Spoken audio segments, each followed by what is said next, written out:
کلتشور دهه‌ای در دامن کوههای وخش و دنقره در تاجیکستان. مردمش کشاورز و چاروادارند. انور جان این خلطه را بهار سال گذشته اینجا آویخته بود. او در آن بیجیل وسیله یک بازی قدیمه را نگاه می دارد.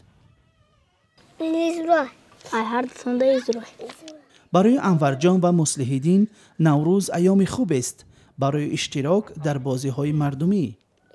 آنها بیجیل بازی یک نوع سبقت معمول در دهه‌شان را دوست می دارند. بیجیل پاره از استخوان بز و گوسفند است که آن را بعد ذبح مردم جمع و برای فرزندانشان تقدیم می کنند.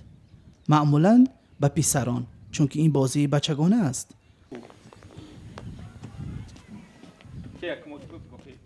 بیجیل بازی قاعده خود را دارد. 3 نفر حلقه را ترتیب می دهند.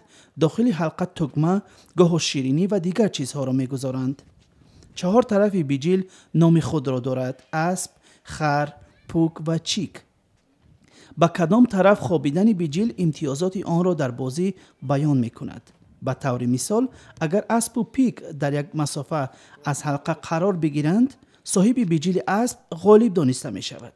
نفری که بیجیلش را به حلقه نزدیک پرتافت بیجیل می زند. اگر بیجیل به بیجیل رسیده آن را یک مرتبه تاب دهد، صاحب بیجیل تاب خوردگی مغلوب می شود. زدن بیجیل مهارت می خواهد. اگر بیجیل شما را در چنین بازی به پهلو تاب دادند، بازیگر از یک تگمه را چون جایزه می گیرد و دیگران باز تگمه می گذارند.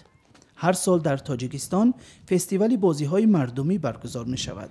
در آن بیجیل بازان از تمام مناطق جمع می شوند.